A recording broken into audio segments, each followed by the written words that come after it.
الحمدللہ الذی لا مانع لحکمہ ولا ناقض لقضائہ والصلاة والسلام علی سید انبیائہ وسند اولیائہ وعلی احبابہ المعارضین لأعدائہ والصلاة والسلام علی آلہ طیبین الطاہرین وازواجہ امہات المؤمنین واصحابہ المتأدبین بآدابہ وعلماء ملتہ واولیاء امتہ والناس اجمعین اما بعد فاعوذ باللہ من الشیطان الرجیم بسم اللہ الرحمن الرحیم قال اللہ تبارک و تعالی فی القرآن المجید والفرقان الحمید للہ ملک السماوات والارض سبحان اللہ یخلق ما یشاء یہب لمن یشاء اناثا ویہب لمن یشاء ذکورا صدق اللہ العظیم وصدق رسولہ النبی الکریم قال اللہ تبارک و تعالی فی القرآن المجید والفرقان الحمید فی شان حبیبی ان اللہ وملائکتہ یصلون علی النبی یا ایہا الذین آمنوا صلوا علیہ وسلموا تسلیما الصلاة والسلام علیکہ یا سیدی یا رسول اللہ وعلیکہ یا رسول اللہ الصلاة والسلام علیکہ یا رسول اللہ وعلی آلک واصحابک یا حبیب اللہ الصلاة والسلام علیکہ یا شفیع المذنبین وعلی آلک واصحابک یا خاتم النبیین اللہ جل جلالہ وعم نوالہ وعظم شانہ واتم برہانہ کی حمد و ثناء اور حضور سرور کائنات مفخر موجودات زینت بزم کائنات سرکار دو عالم نور مجسم شاہ آدم و بنی آدم رسول محتشم صلی اللہ تعالی علیہ وآلہ وسلم کے دربار گوہر بار میں نہایت ادب کے ساتھ عز و انکساری کے ساتھ درود و سلام کے گجرے نچھاور کرنے کے بعد نہایت ہی محتشم مکرم اور محترم حضرات گرامی، رب عز و جل کا بے حد شکر، اس کا کرم کہ اس نے ہمیں یہ توفیق عطا فرمائی کہ اس کے گھر میں بیٹھ کر اس کا اور اس کے محبوب کا ذکر کریں اور سنیں۔ سبحان اللہ۔ اللہ عز و جل ان لمحات کو، ان گھڑیوں کو، ان ساعتوں کو اپنی بارگاہ میں قبولیت کا شرف عطا فرمائے۔ آمین۔ آج کی اس بزم کا اہتمام انجمن مہریہ نصیریہ کے زیر تحت انعقاد پذیر ہے، جس کی سرپرستی اور صدارت عالم نبیل فاضل جلیل حضرت علامہ مولانا محمد عثمان نوری صاحب آپ فرما رہے ہیں، اللہ پاک ان کا سایہ تا دیر قائم اور دائم فرمائے۔ مجھے جو اس بزم میں، اس محفل میں حاضری کا آپ کے ساتھ مل کر شرف حاصل ہوا،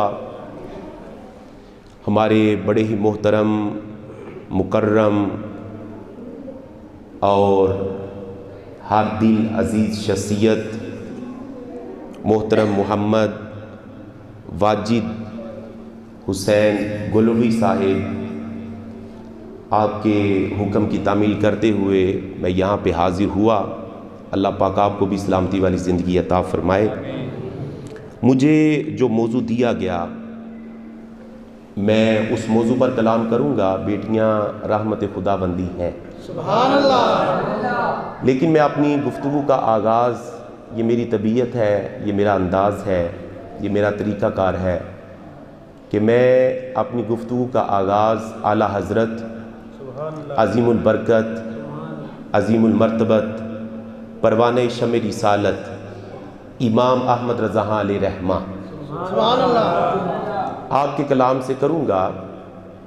جس طرح آپ سرکار کی شان بیان فرماتے ہیں، سرکار کی مدح سرائی کرتے ہیں، یہی کہتی ہے بلبل باغ جنا سبحان اللہ کہ رضا کی طرح کوئی سحر بیاں نہیں ہند میں واصف شاہ خدا، مجھے شوخی طب رضا کی قسم۔ سبحان اللہ کہ سرکار کی شان بیان کرنی ہو، سرکار کا مقام اور مرتبہ اس کو تھوڑی سی کام کر دیں۔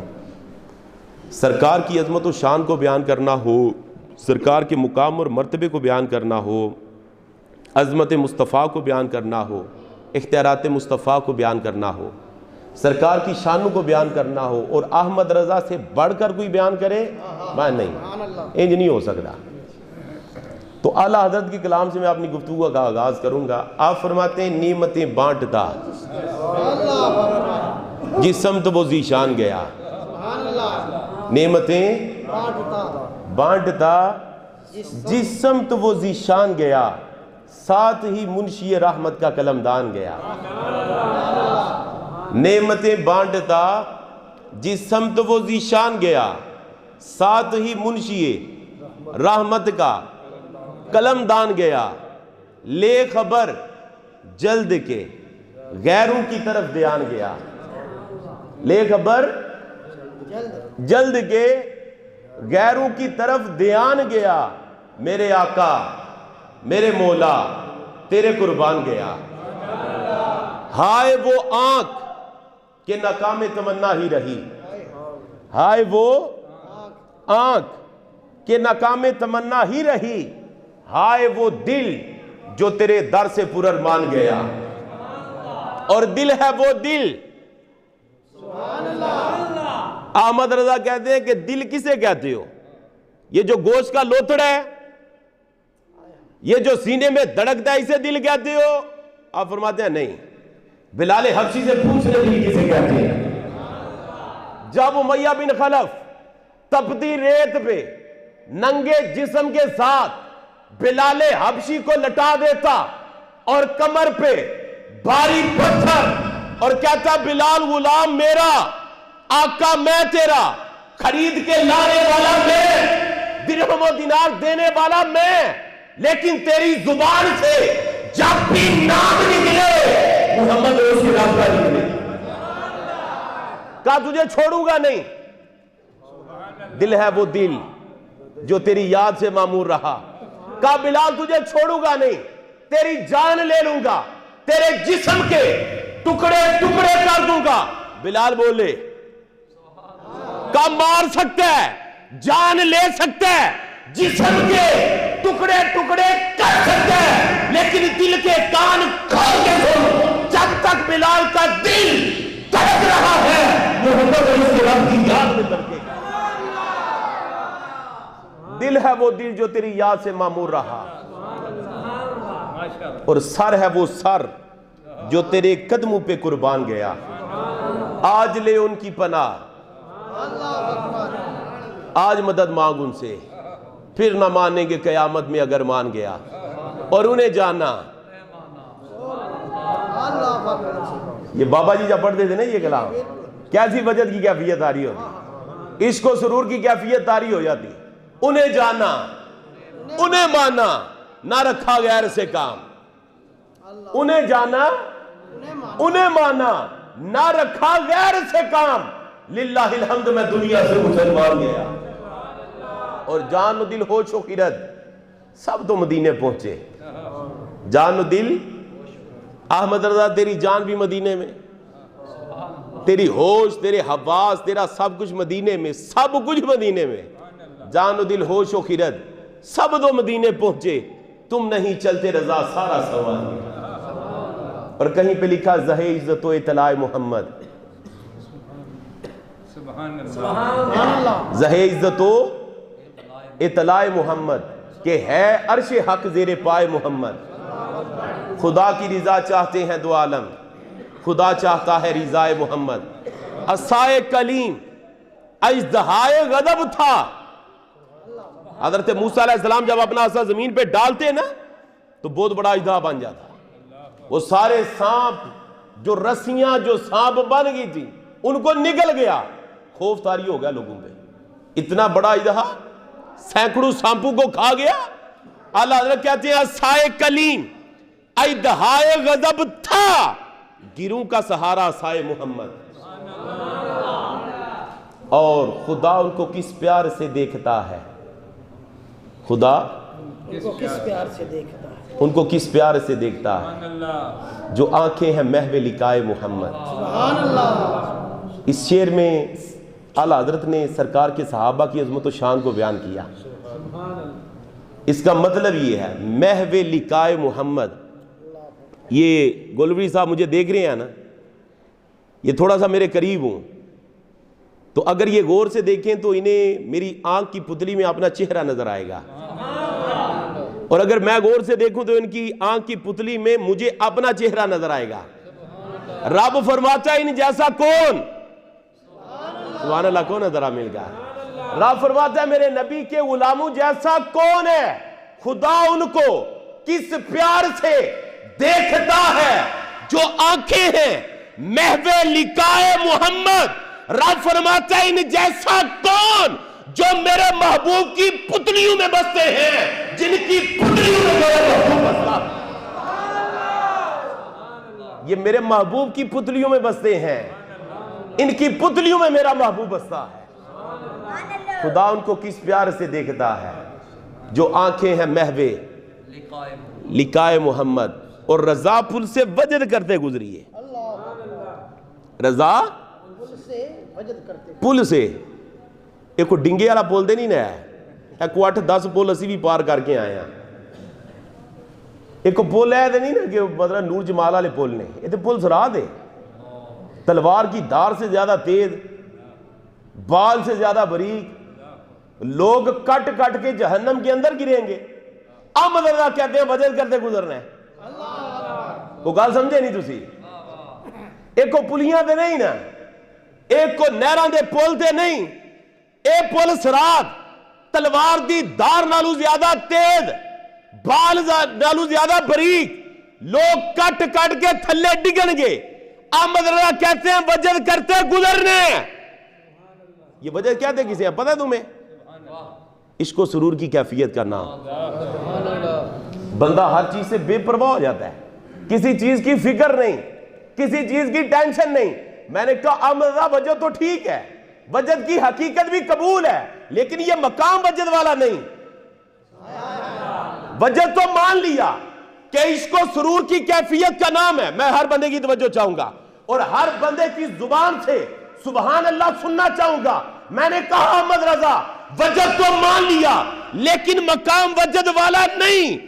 آپ فرماتے ہیں سنو رضا پل سے وجد کرتے گزریے کہ ہے رب سلیم صدائے محمد، کہا وجد کرتے گزر جا۔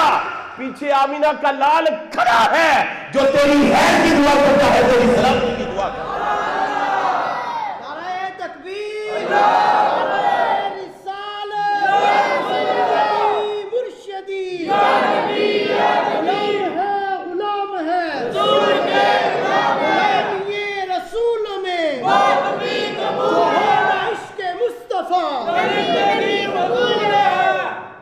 کا پیچھے آمینہ کا لال کھڑا ہے نا, پل صراط میں پیچھے محمد عربی کھڑا ہے, وہ میرے لیے دعا کر رہا ہے کہ مولا میرا غلام ہے نا, میرا کلمہ پڑھنے والا ہے, اسے خیر سے گزار دینا, اسے سلامتی سے گزار دے.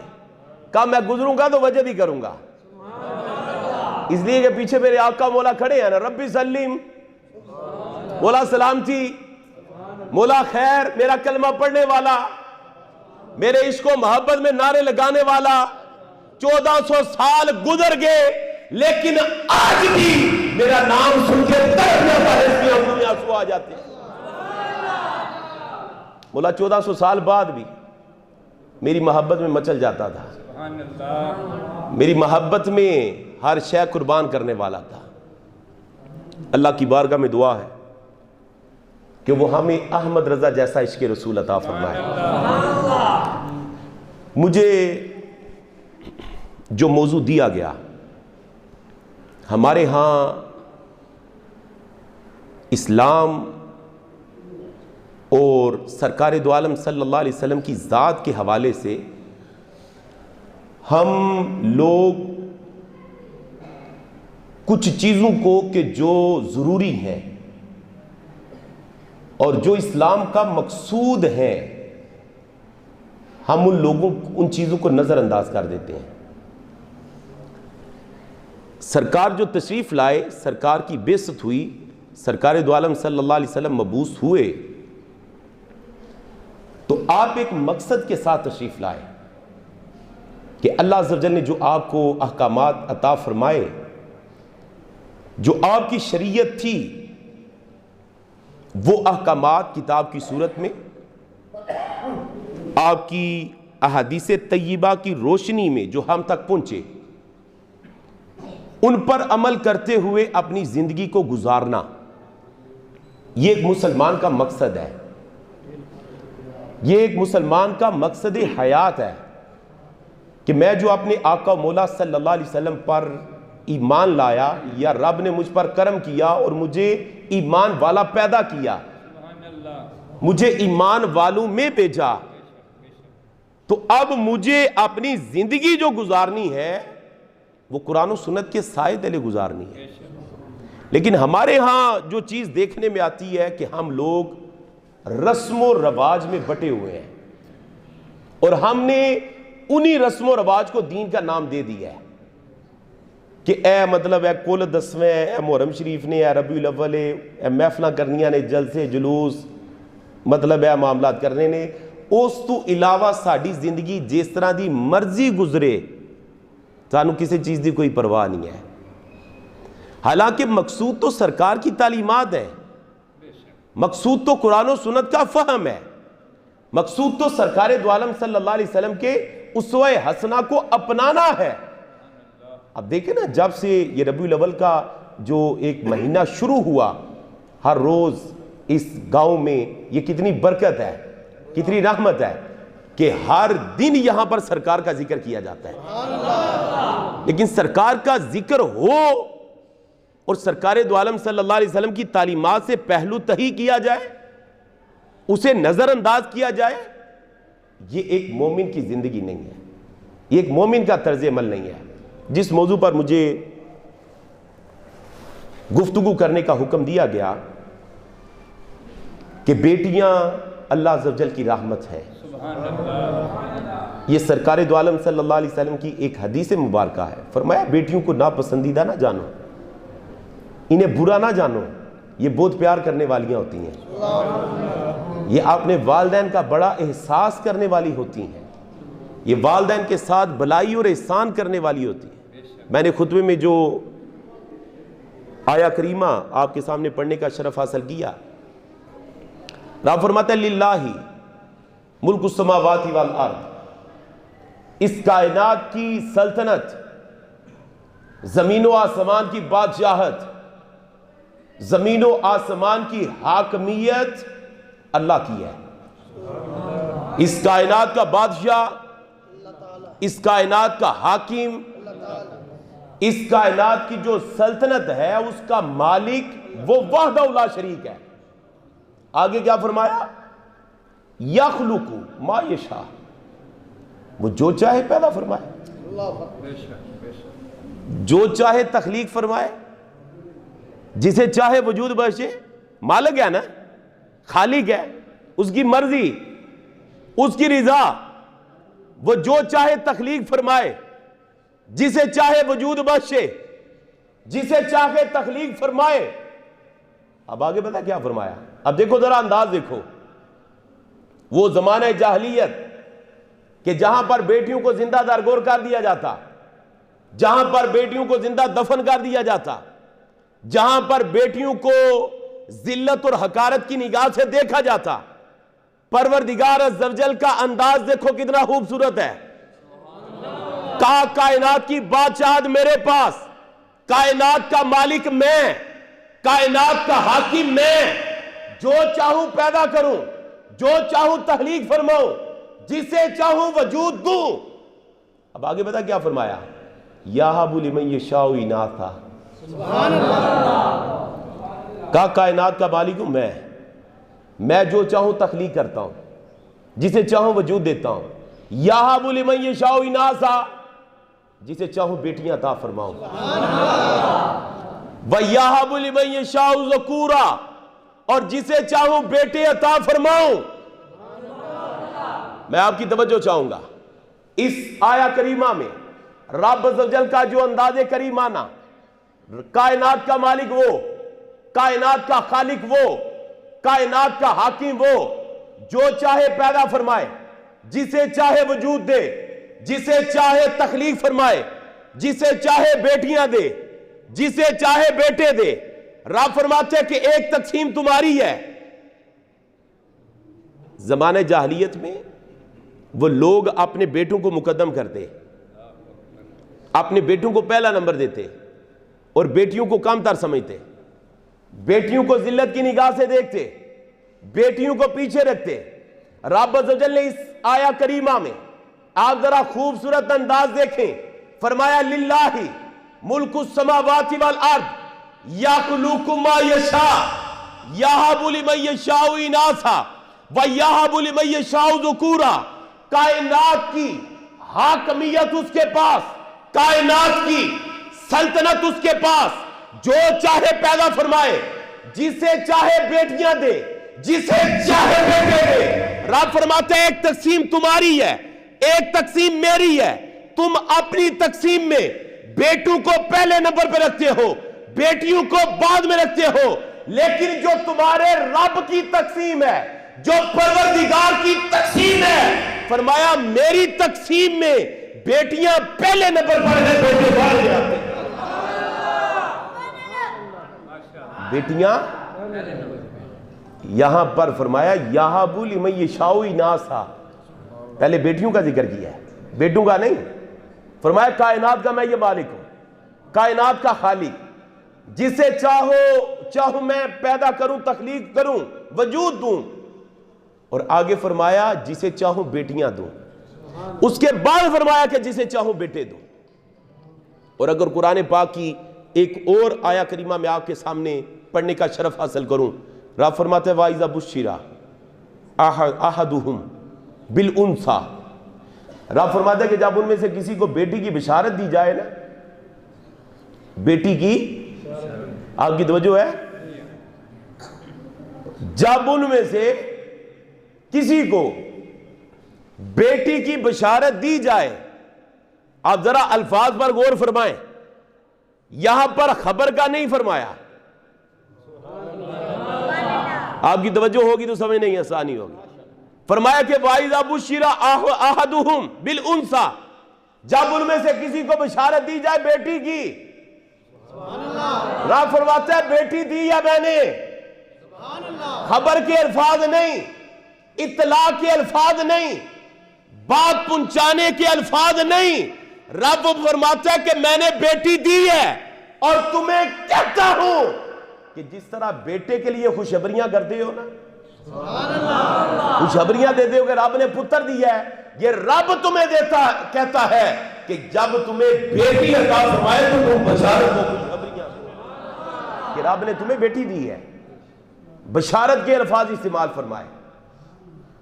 اب آگے جو فرمایا وَإِذَا بُشِّرَ احدہم بالانثی، جب ان میں سے کسی کو بیٹی دی جائے تو وہ کیا ہوتا ہے؟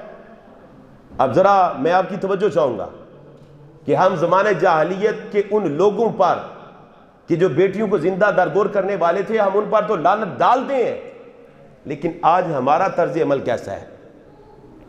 جب کسی کو بتایا جائے کہ دوسری بیٹی پیدا ہوئی ہے،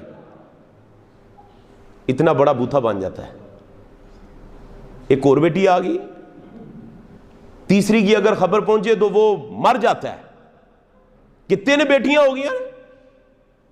یہ کافروں کی صفات میں سے ہے۔ رب فرماتا ہے کہ جب ان میں سے کسی کو بیٹی کی بشارت دی جائے ظل وجہہ مسودًا، رب فرماتا ہے کہ ان کے چہرے سیاہ پڑ جاتے ہیں، وَهُوَ کظیم، غصے سے بھر جاتے ہیں، غصہ آ جاتا ہے کہ کس دیوار کو ٹکر مارے کہ بیٹی پیدا ہو گئی ہے۔ رب فرماتا ہے یہ کفار اس طرح کا انداز اختیار کرتے کہ جب انہیں کہا جاتا کہ بیٹی پیدا ہوئی ہے، چہرے کالے سیاہ پڑ جاتے، بوتھا کالا پڑ جاتا اور غصے سے بھر جاتے کہ اب لوگوں کو باہر چہرہ کیسے دکھائیں کہ بیٹی پیدا ہو گئی ہے۔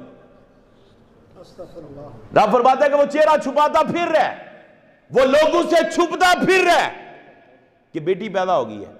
اب رب فرماتا ہے کہ وہ کہتا ہے میرے پاس 2 آپشن ہیں، یا تو بجھے دل کے ساتھ اسے قبول کر لوں یا پھر اسے زندہ درگور کر دوں، اسے دفن کر دوں۔ اور آگے فرمایا رب نے الا ساء ما یحکمون، رب فرماتا ہے دیکھو نا کتنا برا فیصلہ ہے، یہ کتنا برا فیصلہ ہے کہ وہ سمجھتا ہے کہ میرے اوپر یہ بوجھ بن گیا ہے، میرے اوپر یہ کوئی مشکل اور پریشانی آ گئی ہے۔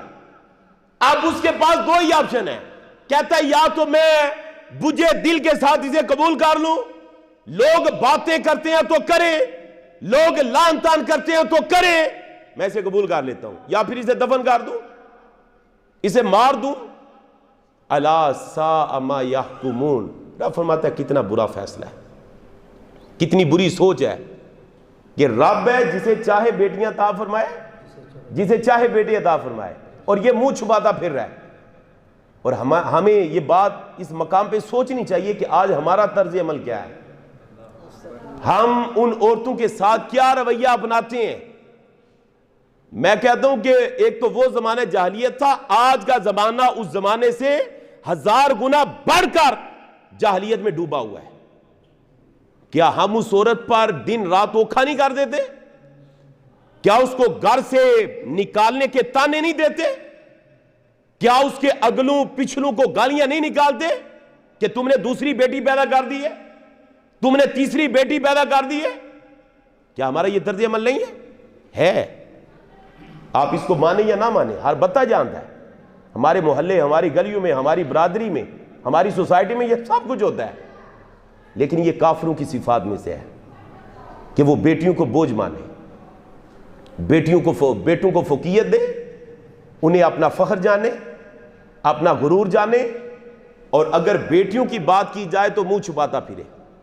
رب عز و جل قرآن میں ایک تیسرے مقام پہ فرماتا ہے، فرمایا المال والبنون زینت الحیات الدنیا۔ رب فرماتا ہے جسے تم فخر سمجھتے ہو، جسے تم غرور سمجھتے ہو، یہ مال اور یہ تمہارے بیٹے، فرمایا یہ تو دنیاوی زندگی کی زینت ہے، اور یہ زندگی تو ختم ہونے والی ہے، اس زندگی کا اینڈ ہے، یہ زندگی ختم ہو جائے گی۔ جن چیزوں پہ تم فخر کرتے ہو، جن چیزوں پہ تم غرور کرتے ہو، تمہارا یہ مال، تمہارے یہ بیٹے، لیکن رب فرماتا ہے یہ صرف اس دنیا میں ہے۔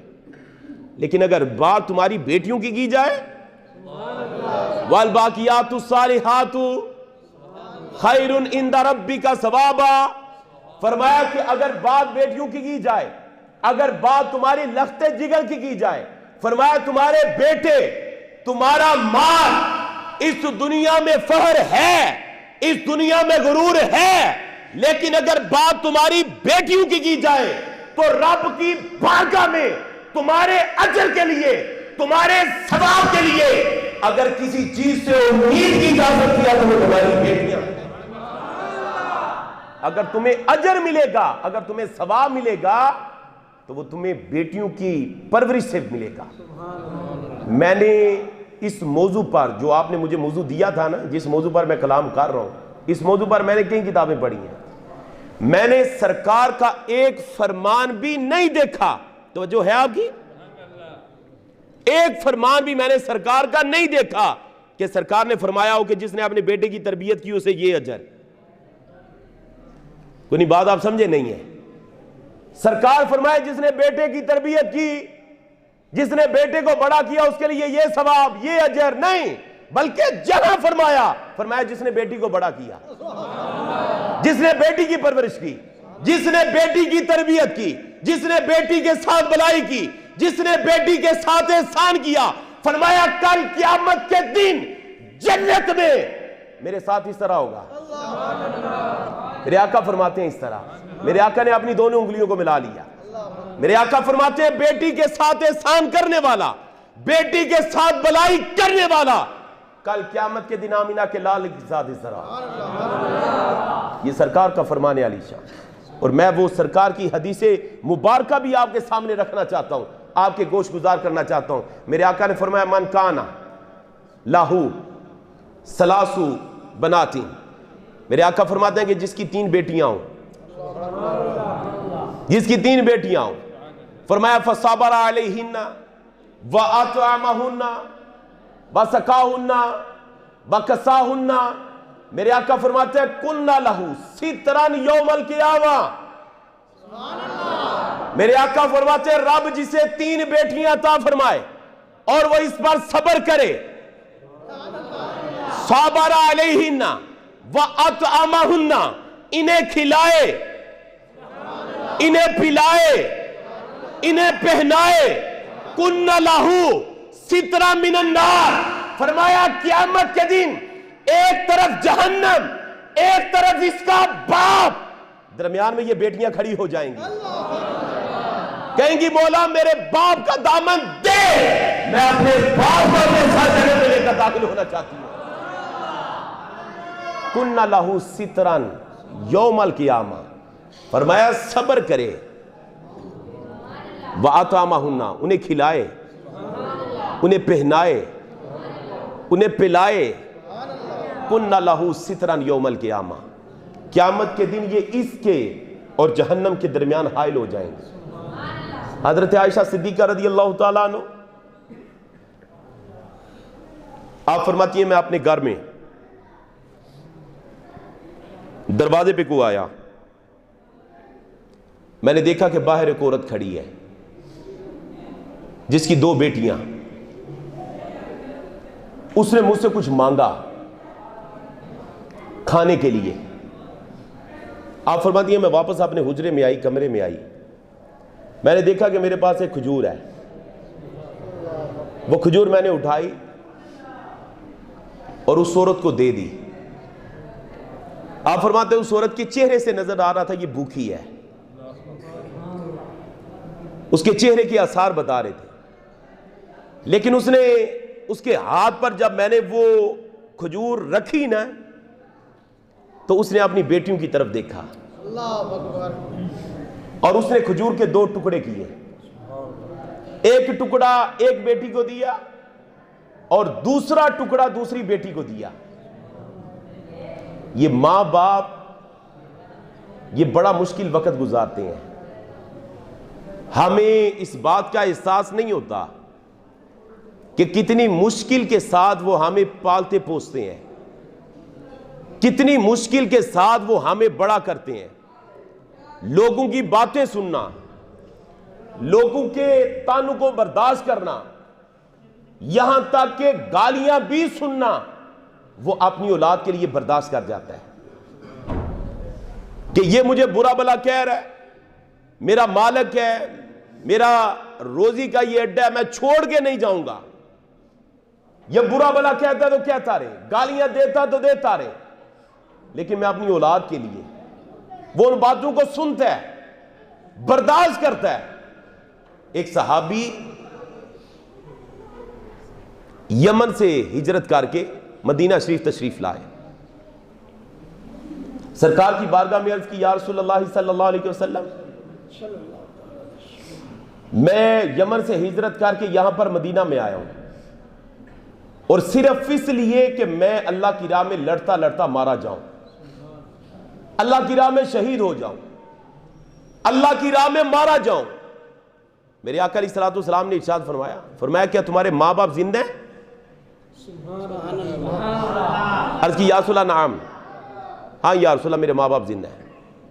سرکار نے فرمایا کہ چلا جا، ارجع الیہما فاستاذن لہما فإن آذن لک فجاہد وإلا فبرہما۔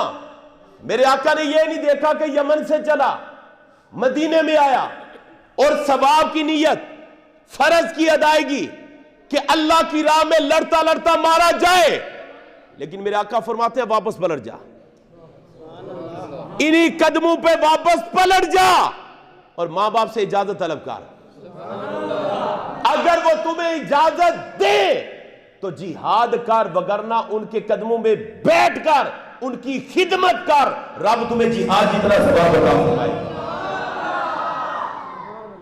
ماں باپ تو اتنی مشکل کے ساتھ اپنی اولاد کو پروان چڑھاتے ہیں، انہیں بڑا کرتے ہیں، اور جوانی میں آ کر اولاد اگر ماں باپ کو آنکھیں دکھائے، اگر ماں باپ کی خدمت سے دور بھاگے، اگر ماں باپ کے ساتھ احسان نہ کرے، تو وہ ماں باپ تو جیتے جی مر جاتے ہیں کہ آج ان کو خدمت کی ضرورت ہے، آج انہیں بھلائی کی ضرورت ہے، آج انہیں احسان کی ضرورت ہے، اور یہ انسان کی سوائے بدبختی کے علاوہ کچھ بھی نہیں کہ وہ اپنے ماں باپ کی خدمت سے دور بھاگے، اپنے ماں باپ کے پہلو میں بیٹھنے کی بجائے وہ دور چلا جائے، یہ اس کی بدبختی ہے۔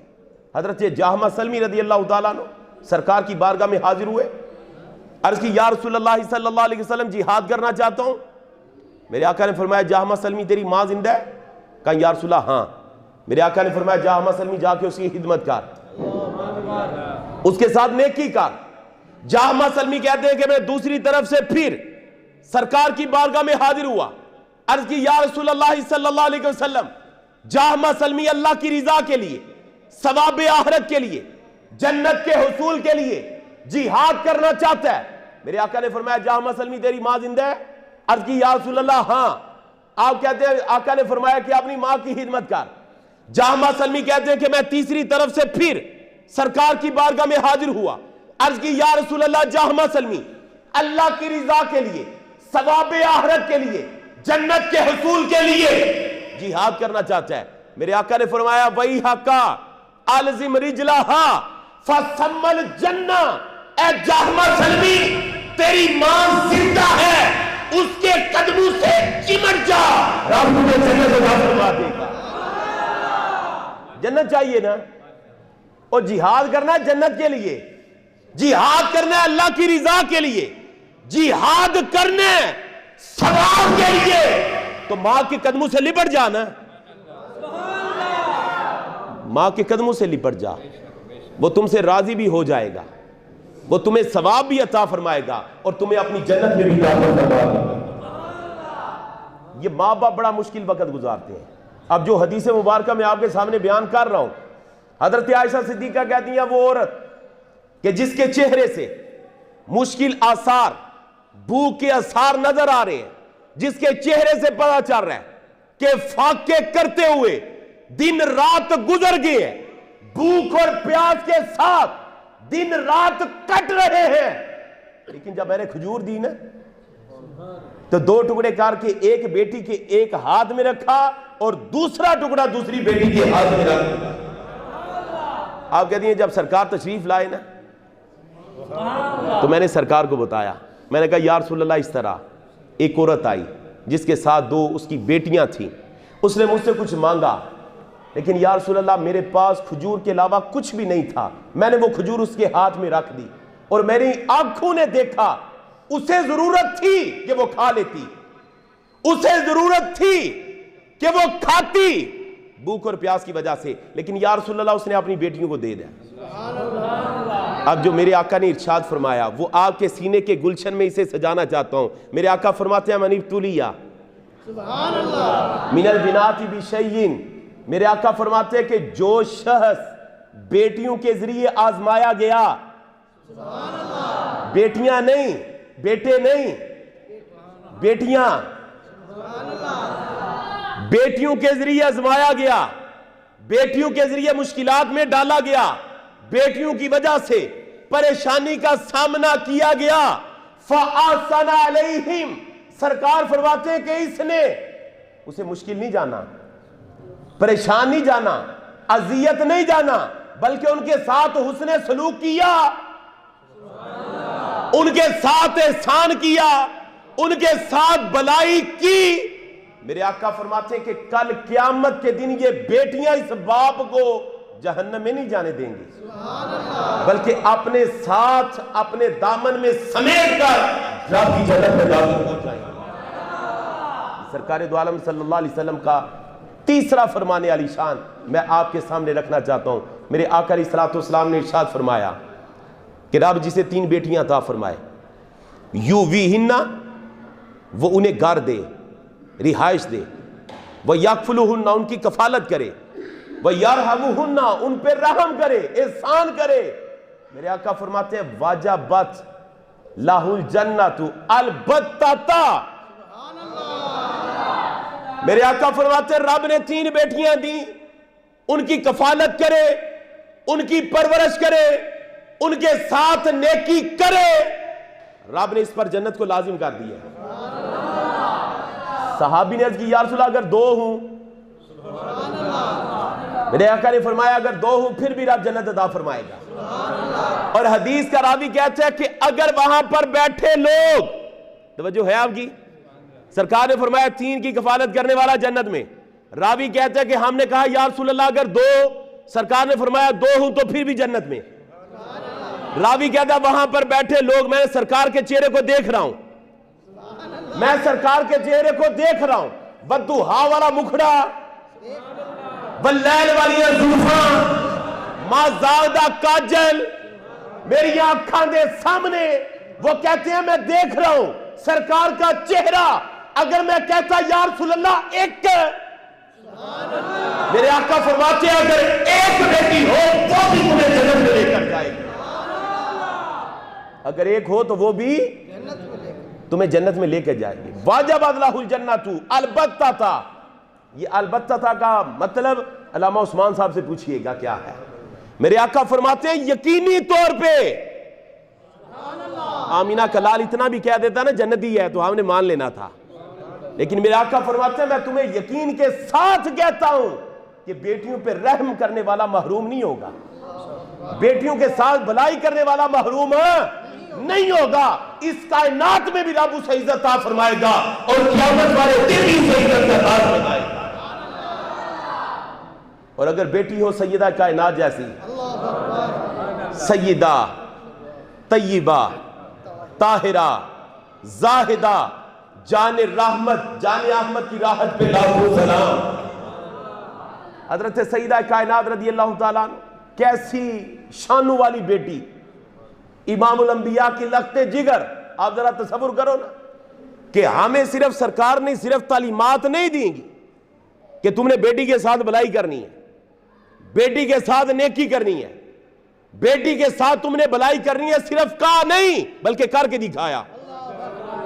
جب سیدہ کائنات سرکار کے گھر میں داخل ہوتی، میرے آقا کا انداز دیکھو نا، ذرا نرالا وکھرا انداز، جس کے لیے کل کائنات کے نبی کھڑے ہوں۔ شب معراج کیا تھا؟ جب سرکار بیت المقدس پہنچے نا، جبریل امین ساتھ تو صفوں میں نبی کھڑے تھے، کس کا انتظار ہو رہا ہے؟ امام الانبیاء کا، جو رب کا محبوب بن کر آیا، جو وجہ تخلیق کائنات بن کر آیا۔ سارے نبی صفوں میں کھڑے ہو کے آمینہ کے لال کا انتظار کر رہے ہیں، لیکن جب آمینہ کے لال کی لخت جگر سیدہ طیبہ طاہرہ زاہدہ جب آمینہ کے گھر میں داخل ہوتی ہیں تو رب کا محبوب اپنے قدموں پہ کھڑا ہو جاتا۔ جان احمد کی راحت پہ لاکھوں سلام۔ میرے آقا کھڑے ہوتے ہیں اور کھڑے ہو کر اپنی بیٹی کے ماتھے پر بوسہ دیتے ہیں، آپ کی پیشانی کو چومتے ہیں، اپنے سینے کے ساتھ لگاتے ہیں، میری بیٹی تشریف لائی ہے۔ اب دیکھو نا سرکار کی کتنی خوبصورت تعلیم. اور جب وہ میرے آقا علیہ الصلوۃ والسلام غلام تقسیم فرما رہے ہیں, حضرت سیدہ کائنات کے کانوں میں خبر پہنچتی ہے, آپ دوڑتی ہوئی اپنے گھر سے سرکار کی بارگاہ میں حاضر ہوتی ہیں. عرض کی یا رسول اللہ, آپ کی بیٹی مشکلات میں, پریشانیوں میں, اذیت میں سارا دن چکی کو چلاتے چلاتے گزر جاتا ہے. ہمیں یہ بات سوچنی چاہیے کہ ہم اپنی اولاد کی تربیت کس انداز کے ساتھ کرتے ہیں. وہ کائنات کا مالک, وہ کائنات کا ملجا و ماوا, جو کن فرمائے, جو اشارہ کرے چاند دو ٹکڑے ہو جائے, جو اشارہ کرے ڈوبا سورج واپس پلٹ جائے. لیکن اپنی بیٹی کی تربیت فرماتے ہیں. فرمایا فاطمہ چھوڑنا, یہ غلام ان کے لیے ہے, تو چھوڑ اسے. 33 دفعہ سبحان اللہ پڑھ لیا کر, 33 دفعہ الحمدللہ پڑھ لیا کر, 34 دفعہ اللہ اکبر کہہ لیا کر. ان چیزوں کو چھوڑ دے, رب کی حمد بیان کیا کر, رب کی تسبیح بیان کیا کر, رب کی تکبیر اور تحلیل کو بیان کیا کر. میرے آقا علیہ الصلوۃ والسلام کی تربیت دیکھیں, سرکار دو عالم صلی اللہ علیہ وسلم کا انداز کریمانہ دیکھیں. اپنی اولاد, اپنی بیٹیوں کے ساتھ کتنی محبت ہے, کتنی محبت. جب سرکار دو عالم صلی اللہ علیہ وسلم بستر پر تشریف فرماتے, حضرت سیدہ کائنات آپ تشریف لائیں. آپ کہتی ہیں کہ میں اپنے ابا جان امام الانبیاء آپ کے پاس تشریف فرما ہوئی تو میرے آقا مولا نے مجھے بلایا, اپنے پاس کیا, آپ نے میرے کان میں کچھ کہا. حضرت عائشہ اس حدیث کی راوی ہیں, آپ کہتی ہیں کہ میں دیکھ رہی ہوں سیدہ کائنات رونے لگی, آپ کی آنکھوں میں آنسو آ گئے. آپ فرماتی ہیں کہ پھر سرکار نے پھر قریب کیا, جب سرکار نے پھر قریب کیا نا تو آپ مسکرانے لگی. آپ کہتی ہیں کہ میں نے سیدہ کائنات سے پوچھا, حضرت عائشہ کہتی ہیں, آپ کہتی ہیں کہ میں نے پوچھا کہ جب سرکار نے پہلے آپ کو اپنے قریب کیا تو آپ رونے لگی, پھر جب دوبارہ قریب کیا تو آپ مسکرانے لگی. تو آپ کہتی ہیں کہ میں تمہیں بتاتی ہوں, جب سرکار نے پہلے مجھے اپنے قریب کیا نا تو مجھے کہا کہ میرے آقا مولا میرے ابا جان امام الانبیاء, آپ نے مجھے فرمایا کہ اب مفارقت کا وقت آ گیا ہے, اب جدائی کا وقت آ گیا ہے. آپ فرماتی ہیں کہ میں نے جب یہ سنا تو رونے لگی. پھر جب میرے آقا مولا نے مجھے قریب کیا نا تو دوبارہ ارشاد فرمایا فاطمہ گھبرا نہ آنا. اب دیکھو سرکار دل جوئی کتنی فرماتے ہیں, اپنی لخت جگر اپنی بیٹی کتنا پیار فرماتے ہیں. جگر کا ٹکڑا ہے نا, جگر کا ٹکڑا ہے. میرے آقا فرماتے ہیں کہ میری فاطمہ میرے جگر کا ٹکڑا ہے, جس نے اسے اذیت دی, اسے تکلیف دی, اسے پریشان کیا, اس نے آمنہ کے لال کو پریشان کیا. اس نے فاطمہ کو تکلیف نہیں دی, اس نے فاطمہ کو اذیت نہیں دی, اس نے مجھے تکلیف دی. آپ کہتی ہیں جب سرکار نے دوبارہ مجھے اپنے قریب کیا نا تو فرمایا فاطمہ گھبرا نہ, رو نہ, پریشان کیوں ہوتی ہے, میرے خاندان میں سب سے پہلے اگر کوئی ملے گا تو وہ تو مجھے ملے گی. آپ فرماتی ہیں میں مسکرانے لگی, مجھے خوشی ہوئی کہ یہ مفارقت کا وقت کم ہے, یہ جدائی کا وقت کم ہے, میں پھر اپنے ابا جان امام الانبیاء سے ملنے والی.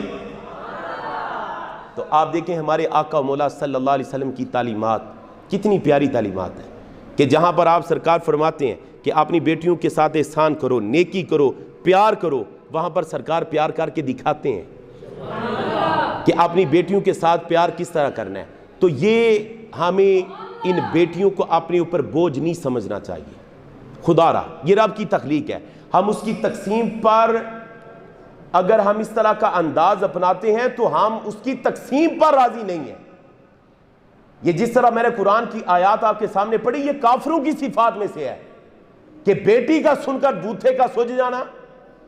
خدا کی قسم اٹھا کے کہتا ہوں مسجد میں بیٹھا ہوں اور یہ منبر رسول ہے, میں نے 7 پتر دیکھے ہیں, 7 پتر, لیکن ماں باپ ذلیل ہو کے مرے ہیں, دوسرے لوگوں کے ہاتھوں میں ان کی روح نکلی ہے. ان 7 پتروں کو اتنی توفیق بھی نہ ملی کہ وہ اپنے ماں باپ کی خدمت کر سکیں. میں اکثر یہ بات کہتا ہوں, رب کی بارگاہ سے خیر کی دعا کیا کریں, خیر والی اولاد کی دعا کیا کریں. آپ کی بیٹیاں ہیں, اگر وہ خیر والی ہیں, آپ کے ساتھ پیار کرنے والی ہیں, وہ اس کائنات میں بھی آپ کے لیے سکون کا باعث ہے اور آخرت میں بھی آپ کے لیے اجر کا باعث ہے. اللہ سے مانگیں خیر, اللہ سے مانگیں بھلائی, اللہ سے مانگیں کہ مولا جو میرے حق میں بہتر ہے وہ عطا فرما. یہ جب ہم خاص کر لیتے ہیں نا, او دے, وہ فلانی چیز چاہیے, وہ فلانی چیز چاہیے, اور وہ چیز ہمارے حق میں بہتر نہ ہو تو پھر نقصان ہوتا ہے. مولا جو میرے حق میں بہتر ہے وہ عطا فرما دے. اب وہ جانتا ہے کہ یہ میرے بندے کے لیے بہتر نہیں, یہ نہیں دینی, یہ بہتر ہے, یہ عطا کرنی ہے. تو رب سے جب بھی مانگے, یہ پتر چاہیے دینے, پتر چاہیے دینے, کدے فلانے دربار دے, کدے فلانے پیر گول, کدے فلانے عمل گول, اے جی پتر چاہیے دینے. اور اس کے ساتھ ساتھ ہمیں جو تربیت ہے اسے نظر انداز نہیں کرنا چاہیے. آج یہ معاشرہ جس طرح بد عقیدگی کا شکار ہے, بد عملی کا شکار ہے, اور ہم اس حوالے سے بالکل کورے ہیں. ہم اپنی اولاد کی تربیت کرنے سے قاصر ہیں, ہم اپنی اولاد کی تربیت نہیں کر پا رہے جس طرح اولاد کی تربیت کرنی چاہیے. مجھے بتائیں, یہ جو بزرگ بیٹھے ہیں کہ ایک سگریٹ پینا اس کو کتنا معیوب سمجھا جاتا تھا, آج مسجد میں بیٹھے ہر بندے کو پتا ہے کہ ہمارے گاؤں میں کتنے چرسی ہیں, کتنے شرابی ہیں, کتنے زانی ہیں, کون کون کس کس برائی میں ملوث ہے. اس کے ذمہ دار کون ہے؟ معاشرہ ذمہ دار ہے. معاشرے نے شرابی, چرسی اور بنگی بنا دیا ہے, زانی اور شرابی بنا دیا ہے؟ نہیں, میں نے اور آپ نے اپنی اولاد کی تربیت ہی نہیں کی. میں نے اور آپ نے اپنی اولاد کو قرآن و سنت کا فہم ہی نہیں دیا. عرب کا ایک شاعر تھا, اس نے اپنی اولاد کو سامنے بٹھایا, اس نے کہا کہ میں نے تمہارے پیدا ہونے سے پہلے بھی تم پر احسان کیا اور تمہاری پیدائش کے بعد بھی تم پر احسان کیا. انہوں نے کہا ابا جی اس بات کی سمجھ تو آتی ہے کہ پیدا ہونے کے بعد آپ نے احسان کیے ہیں, کھانا دیا, پہننے کے لیے دیا, گھر دیا, راشن دیا, سب کچھ دیا. اے پیدا ہوں تو پہلے کیڑا احسان کر سڑے آجے؟ یہ پیدائش سے پہلے کون سا احسان ہے؟ تو اس بندے نے پتا کیا کہا تھا؟ اس نے کہا میں نے تمہارے لیے ایک اچھی ماں کا انتخاب کیا ہے. یہ تم پر احسان ہے کہ تمہارے لیے اچھی ماں کا انتخاب کیا ہے. اچھی بیٹیاں ہوں گی تو اچھی مائیں بنیں گی, اچھی مائیں ہوں گی تو اچھی اولاد پیدا کریں گی جو اس معاشرے کو امن کا گہوارہ بنائیں, اس معاشرے پر بچے پیدا کر کے بوجھ نہ ڈالیں. کو بات سمجھ آ رہی ہے میری؟ میں اس سے زیادہ کھل کر بیان نہیں کر سکتا کہ بچے پیدا کر کے شرابی, زانی, فاسق و فاجر بنا کر اس معاشرے پر بوجھ میں اضافہ نہ کریں. اگر 2-3 ہی پیدا کر لیں اور انسانوں کے پتر ہوں تو وہی کافی ہے کہ کل قیامت کے دن ہمارے لیے وہ ثواب کا اجر بنے, وہ نیکیوں کا سبب بنے. ہمارے جانے کے بعد کو بندہ ہمیں لان تان نہ کرے کہ جس طرح دا آپس ہی اسی طرح دی اولاد چھڑ کے ٹور گیا. ہمیں اپنی اولاد کی تربیت کرنی ہے, انہیں قرآن و سنت کی طرف لے کر آنا ہے. آپ کا بچہ, اگر آپ اپنی اولاد کو مسجد کی طرف اس کا دل نہیں لگائیں گے تو وہ چوک میں کھڑا ہوگا. تو چوک میں کوئی اللہ کا ولی نہیں کھڑا, چوک میں یا تو کوئی شرابی کھڑا ہے, یا کوئی زانی کھڑا ہے, یا کوئی چرسی کھڑا ہے. یہ اس کے پاس کھڑے ہو کے کوئی اللہ کا ولی تو نہیں بننا. اس نے بھی سوٹا لگانا شروع کر دیا. اپنی اولاد کا دل مسجدوں کے ساتھ لگائیں, اپنی اولاد کو قرآن و سنت کی طرف لے کر آئیں, اپنی اولاد کو سرکار دو عالم صلی اللہ علیہ وسلم کی سیرت طیبہ کی طرف لے کر آئیں. آج اس گاؤں میں ہر روز محفل ہو رہی ہے. آج کتنی بھی محفل ہے؟ 24 محفلیں ہو چکی ہیں. کوئی بندہ مجھے ہاتھ کھڑا کر کے بتائے کہ 24 دنوں میں نے سرکار کی سیرت کو مکمل پڑھ لی ہے. بتائیں مجھے. 24 دن ہو گئے ہیں اس گاؤں میں سرکار کی آمد کے نعرے لگ رہے ہیں، سرکار کے عشق اور محبت میں محفلوں کو سجایا جا رہا ہے، لیکن کوئی ایک بندہ جس نے سرکار کی 63 سالہ زندگی کو پڑھا ہو، جس محبوب کی محبت میں بیٹھ کے یہاں پر غلامی رسول میں موت بھی قبول ہے اس کے نعرے لگائے جا رہے ہیں، اس محبوب کی زندگی کا پتہ ہی نہیں، اس محبوب کے اسوہ حسنہ کا پتہ ہی نہیں، اس محبوب کے کردار کا پتہ ہی نہیں کہ اس محبوب نے زندگی کیسے گزاری۔ یہ رسم و رواج ہیں، یہ دین کا فہم نہیں ہے، یہ قرآن و سنت کا فہم نہیں ہے، یہ اسلام نہیں ہے، یہ ہم لوگ رسم و رواج کو لے کر چل رہے ہیں۔ تو ہمیں اسلام کی طرف آنا ہے۔ اسلام ہمیں کیا مقصد دیتا ہے؟ وہ سرکار کی تعلیمات ہیں، وہ قرآن و سنت کی تعلیمات ہیں، وہ اللہ عز و جل کے حکامات ہیں کہ تم نے حلال و حرام کی تمیز کرنی ہے، تم نے جائز اور ناجائز کی تمیز کرنی ہے، تم نے اللہ کی حدود اللہ کو پامال نہیں کرنا۔ اس حوالے سے ہم کورے ہیں، جھوٹ بولنے والے، فریب کرنے والے، دھوکہ دینے والے، غیبتیں کرنے والے، اپنے ہمسائے کے اوپر ظلم اور زیادتی کرنے والے، دو نمبری کرنے والے، رشوت کھانے والے، حرام کھانے والے، یہ ساری چیزیں ہمارے اندر پائی جاتی ہیں۔ کھائی آؤ تے نعرے ماری آؤ، کھائی آؤ تے نعرے ماری آؤ، یہ اسلام کا مقصود نہیں ہے۔ اللہ عز و جل کی بارگاہ میں دعا ہے کہ جو کچھ میں نے معروضات آپ کے سامنے عرض کی، مجھے اور آپ کو اس پر عمل کرنے کی توفیق عطا فرمائے، ہمیں قرآن و سنت کا فہم عطا فرمائے، ہمیں سرکار دو عالم صلی اللہ علیہ وسلم کی سیرت طیبہ کو اپنانے کی توفیق عطا فرمائے۔ وآخر دعوانا ان الحمد للہ۔